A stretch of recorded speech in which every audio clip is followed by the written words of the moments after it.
name's Dee and welcome to Untitled Tarot. Now this is a general reading for your star sign, for Sun, Moon or Rising. As it's detailed in the title, it's a bulk introduction for all 12. So as ever, there will be a time signature down below, so you can skip ahead to the reading because you really want to watch 3 of them if you can. Sun sign, obviously. And moon sign is highly relevant, especially with this being a lunar eclipse. And your rising sign was the most important sign in ancient astrology, so that's one to go for as well. If you're not familiar with what your moon and rising sign is, there is a link in the chart below. I'm not going to spend too much on the astrology of this lunar eclipse, apart from it's 2020. It's big, because of course it is. It's 2020. And I've also done a video with astrologer David Fisher, which you should find a link to that down below as well. As for other housekeeping about links down below, there's also a link to the Facebook page for this channel where you can contact me directly if you're wanting me for a personal reading. Plus I post all of these videos and I post all the astrology videos that I'm watching, the weather report style readings. So general reading rules apply. You know, this time is hardly absolute. With a lunar eclipse, they say it can last up to 3 months, sometimes a month before and 2 months afterwards. With a solar eclipse, which of course we're having in 2 weeks, then that can be more of a 6-month cycle. So, you know, take that under advisement as you're listening to the reading. It's a full moon gods at play reading, obviously, because that's what I do for the full moon. So by their very nature, they are dramatic. That's the whole design of the reading. I'll discuss that more when I bring the cards up. But first, I just want to spend a moment looking at the symbols of the degrees where this full moon is taking place. So it's occurring at 9:29 a.m. GMT. So amend that time for your time difference from GMT, for your time zone, sorry, I should say. At 8 degrees 37 minutes of Gemini. So in terms of the symbol, that is the 9th degree of Gemini. So if we look at the inside degrees, for the actual moon itself, we have wildflowers growing around the ruins of a temple. Now the interpretation of this is really nice. Catching a second wind, taking a booster rocket from one cycle to another, one lifetime to another, or one whole stage in evolution to another. Now that sounds great, phenomenal. And we could certainly use that with everything that's been going on. So, shot out of a cannon to discover the next great thing. You are wildly attentive to signs and portents, looking for a way to the future. Well, you're watching this, aren't you? So, coming out of immense soul experience with flying colours leaping forth into the new. Enthusiastic, naive and impressionable, eager for 1,000 universes to come true. Now, there's a really interesting point. We have Neptune stationing during this full moon. So at the same time, it is squaring the nodes. So the power of the future is causing a tension with your dreams. So you may be forced closer towards the truth, you know, an objective truth, whatever that is, or even further into your dreams, where really you want to try to balance reality in your dreams. The whole idea of a square is that you find a creative solution using both aspects of that, both ends, like using Neptune and the North Node, using how you're setting your future with your dreams. Anyway, to continue the symbol, enthusiastic, naive and impressionable. I already said that, didn't I?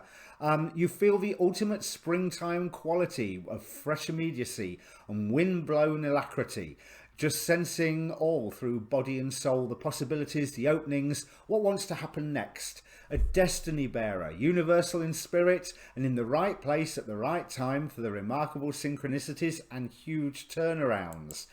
That offers a lot of hope.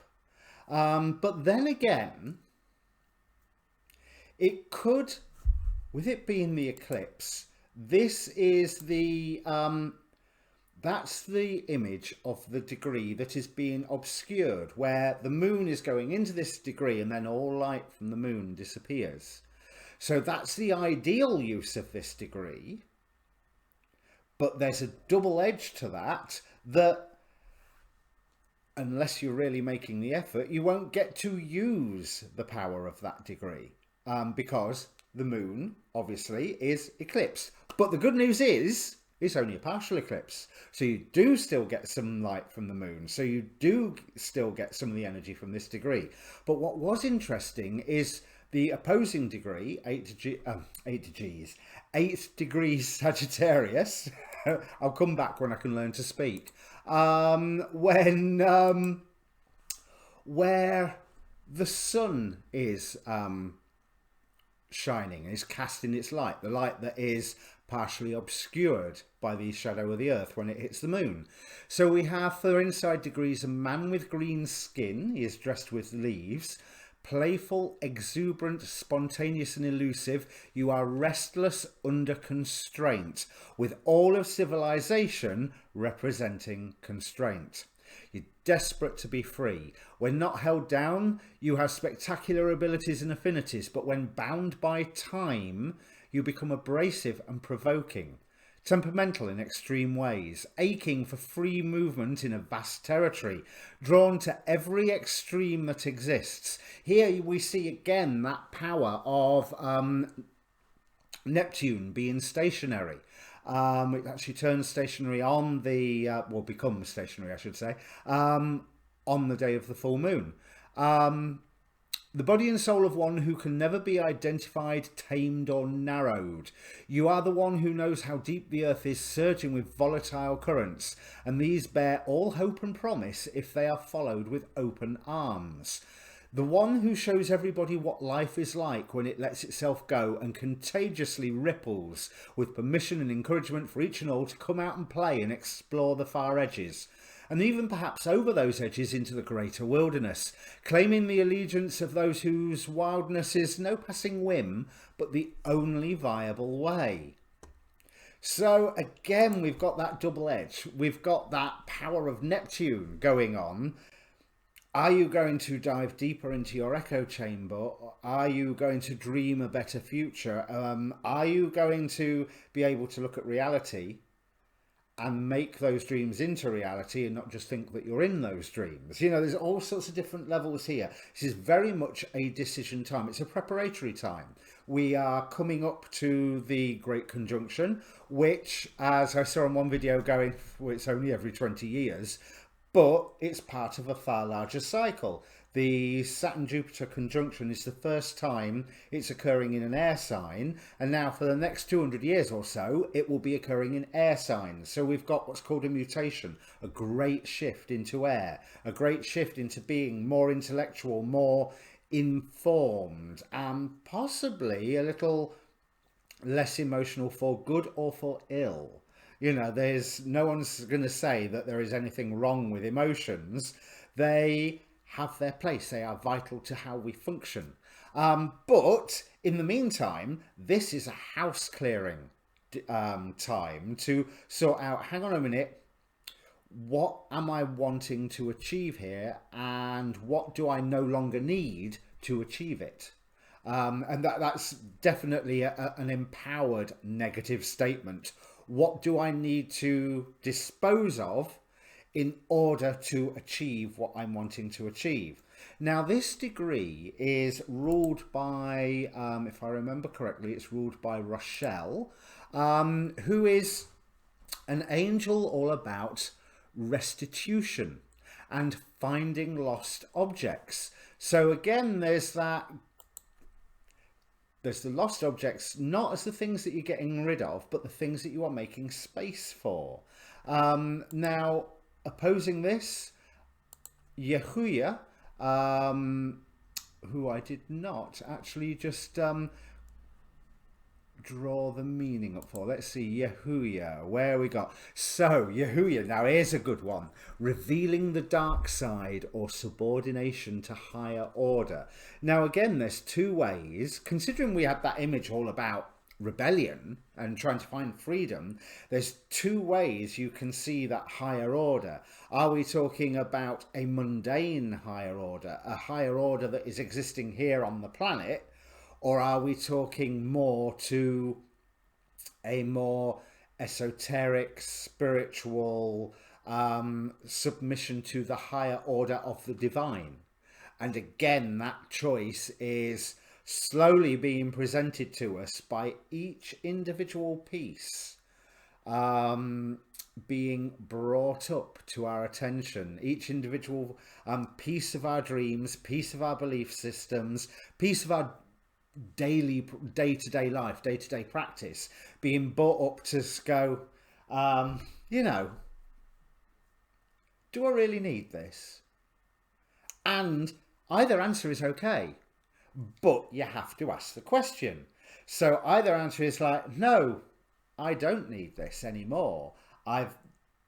Its time has passed. That's fine. Or yes, this is essential for what I want to accomplish. This is essential for me being whom I want to be.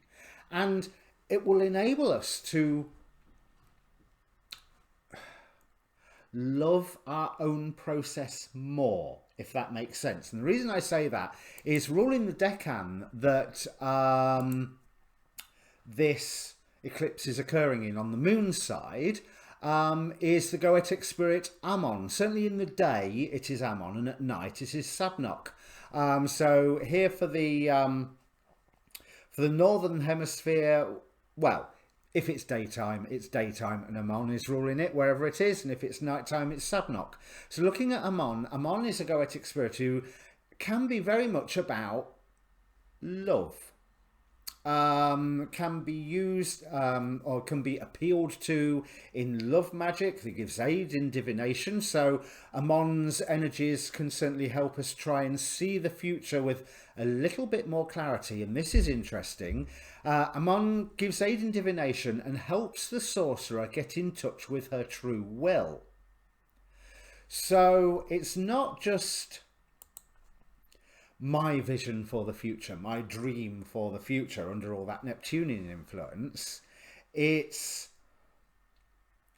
going, hang on a minute, this dream I've got of the future, is this what I really want? Is it one of these, I think someone called them on a video I was watching recently, false beliefs?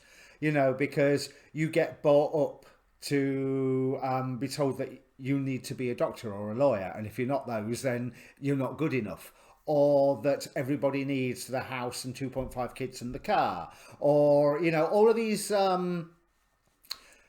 beliefs that are what society or family or whoever or the TV tells you that you want, when actually is, no, I want to ride on horseback on a ranch in the middle of nowhere. I want to spend my life hosting a YouTube channel. I want to spend my life living in the forest and caring for the forest. Or I really want to get involved in social work, tapestry, you know, knitting, you know, whatever it is that really floats your boat. You have to be able to say, yeah, hang on a minute, that floats your boat. I've been fighting for the past 10 years to save enough money to put a mortgage down on this house, and I don't even want to be a homeowner. I want to be free. I want to do what free people do. You know, there's really diving down to go, okay, I want the house and the car, or I don't want the house and the car.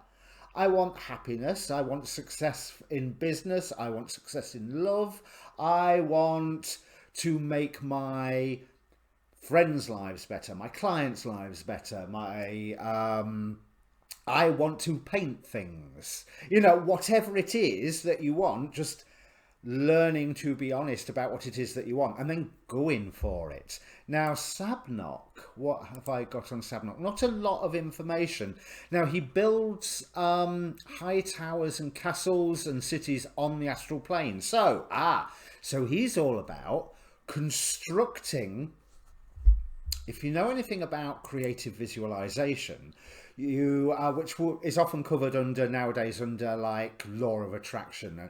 You visualize a situation, a condition, whatever it is that you're wanting to bring into being, and you visualize it so hard, is that the way to say it, that you are believing yourself in it and you are knowing that it is already real. That is building a castle on the astral plane, which is exactly what Sabnok is doing. So Amon is helping you identify what you want to build, or if the eclipse is happening during nighttime for you, Sabnok is helping you build the vision of it and therefore be calling that into your future. Assuming, of course, you're taking the advantage to, well, to clear out the stuff that you do not need. Now, there was another thing that I wanted to go back to, the 8 degrees Gemini symbols. Yes, the 8 degrees Gemini symbol for the the Omega symbol, a ruby growing in a laboratory, however you say it. So even though fake, but not fake, it's still a ruby. It's beautiful, it's crystalline, and I personally love red. I mean, I wear a lot of garnet. Ruby is actually, I prefer garnet to ruby, but ruby has such a depth and motion to it with that red color, with that red vibration of moving forward with things. But this is not so much about moving forward, this lunar eclipse. This is about preparing to move forward and knowing which way forward is. There's not much more that I want to say. Obviously, if this has been useful for you, like, share and subscribe. I'm sure I'll say that at the end of the reading as well. But also, now you can breathe a sigh of relief and press the timestamp thing, get to the readings. I'll bring the cards up for you. Okay, Virgo, as you probably remember if you've seen these readings before, this top row represents the masks that the archons wear as they try to keep you vibrating in fear and misery and separated from your divine purpose, whereas this bottom row shows the support of the gods as they try to lift you up towards your divine purpose, towards communion with God, ascension, evolution, however way you want to have a look at it. Now, there's a fairly distinct message immediately jumps out here at me. It's that some message is brought to you that initially holds the temptation of making you angry, whereas it's almost what you are able to react with is, why am I angry about this?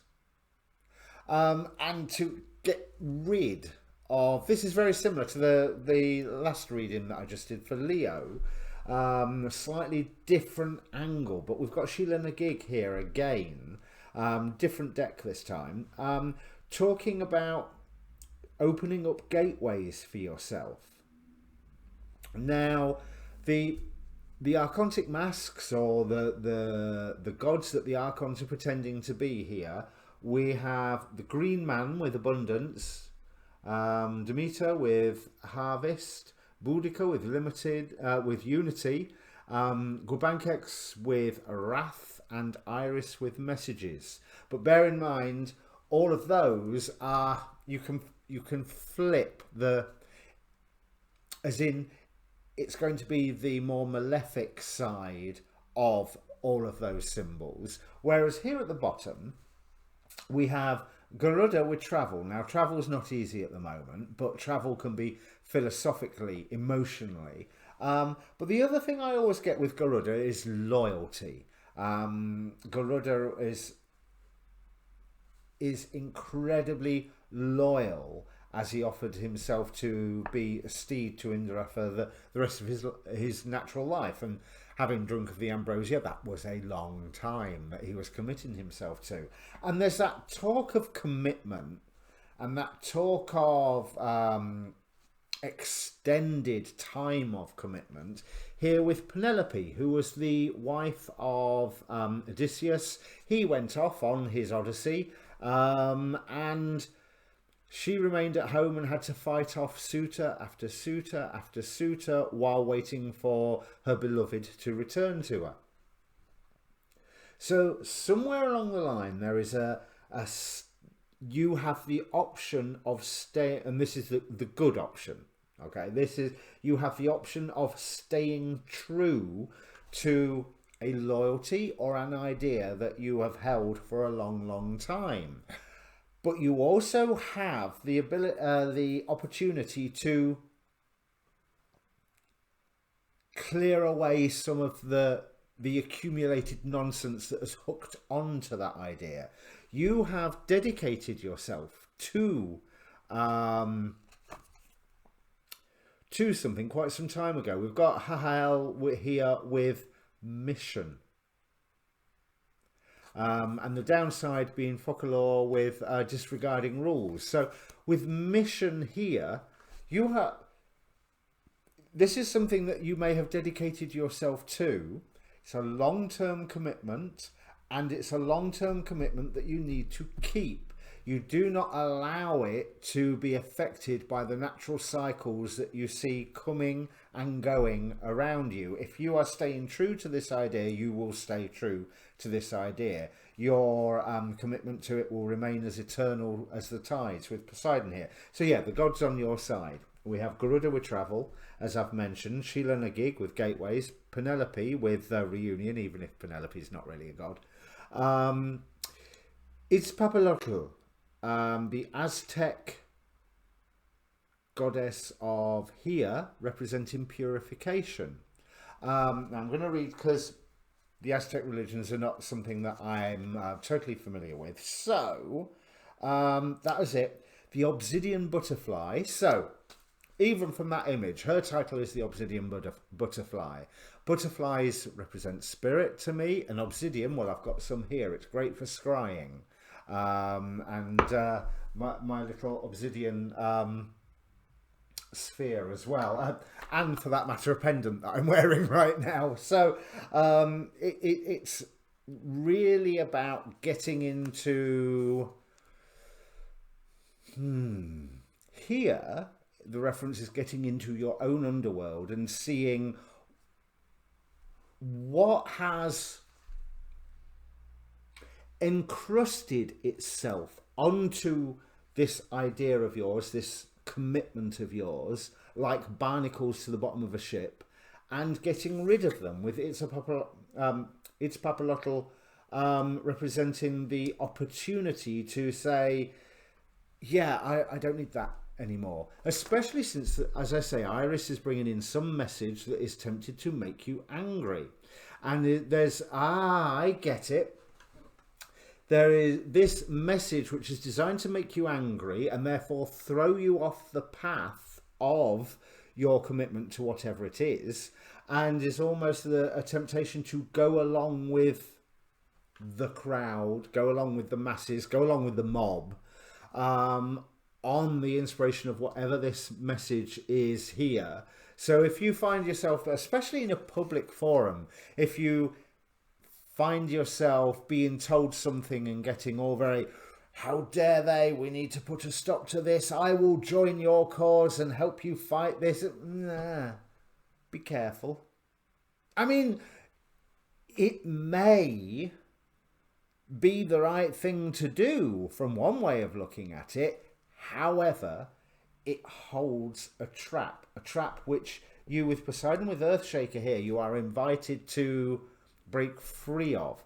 This anger that's brought up in you, you can use that to really open up the gateway to the emotions that you feel about all of this and about your commitment, because I would say that this message that Iris is bringing does not directly impinge on your ideal, your mission, your commitment as such. But what it can do is concentrating on it and spending that anger on it distracts you and moves you away from your ideal commitment, your mission. And I notice one thing I'm drawn to on the Demeter card, is that she obviously, as she passes, she leaves spring behind her. So she's obviously celebrating the return of Persephone. But what's, as a general theme of the card, but what I'm more drawn to is the fact that she's heading from abundance into winter. And this green man,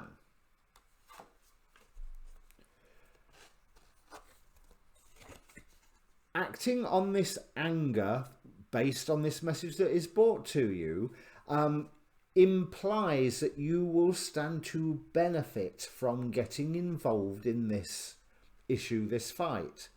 But bear in mind, even if this issue or fight is a correct one, it is distracting you from your own personal purpose that you have been committed to.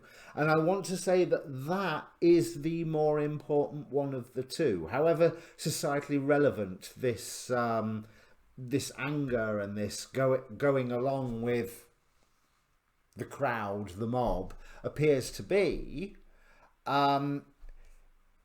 you need to stick to your own mission, because you have a role to play by sticking to your own mission. So whatever this fight is on the top, it's not your time to be involved in it now, because your time to be involved in it is as you are in the midst of, or having completed whatever this mission, whatever this long-term commitment is. That's where you can help more. That's where you can have a more lasting effect. It's the idea of, you know, like when you do horary charts for astrology, when is the most advantageous time to move forward? There is a time where you can move forward and get results, and there is a time where you can move forward and just be wasting your energy. And getting involved in this fight, whatever it is now, seems to be just wasting your energy, making all your efforts nothing but fertilizer. Right, that's it. The other thing, this green man, I've never seen this before, but he's reminding me of the Nietzschean character off of Gene Roddenberry's Andromeda. So there's all sorts of ideas. I've never seen that before in this card. But there's all sorts of ideas about what the ideal standard should be. You know, how to be your own Superman. But what Sheila Nagig offers is a way to find your own personal majesty, your own personal rulership, monarchy. She would throw herself at various menfolk as a withered old hag, and those that rejected her didn't really get anything, but those that accepted her, she suddenly transformed into this beautiful woman, you know, like the opposite of the Frog Prince. Well, the feminine version of the Frog Prince, let's put it that way, not the opposite. And was able to bestow upon them a kingship. Now, this is what, by sticking to your own mission, whatever that is, you are sticking to your kinship. Anyway, I'm still holding this book. Right. This obsidian butterfly is a fearsome warrior goddess. We're back to talking about its papalotl here. Who ruled over the paradise world, Tamoanchan, where humans were created. Its papalotl was the patron of the day and of women and children who died in childbirth. To pass through her kingdom is to be cleansed of all ills and reborn again. So we've got that passing through her kingdom to be reborn and having the gateway open to it. But that is in opposition to falling to this anger, going along with whatever this communal reaction, however right or justified it may be, going along with this communal reaction it's distracting you from your own personal purpose, your own personal mission. So I've got all of that done, and I've not even looked at the tarot yet. But as I said, this was a message that came through really. I puzzled over Demeter and the Green Man for a few moments, but the rest of it, the message came through loud and clear. let's just see what the tarot have to add to it. So I'm just going to... Right, so 5 of Swords. So if fight over